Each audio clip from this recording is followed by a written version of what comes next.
Lakas po ng ulan mga kaibigan. Kaya ito ang gagamitin natin. Ito, yung kapote. Ito ang kapote ng mga magsasaka. Ito ang gamit ko nung kabataan ko. Pupunta ako sa bukid. Ito ang gamit ko. Yan. Yan.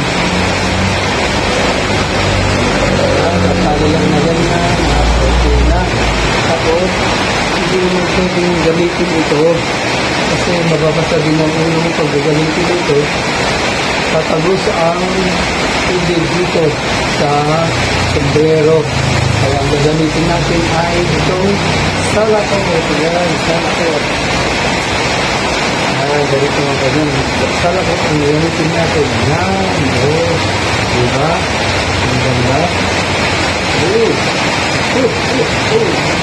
Yan, sasali lang natin ganito.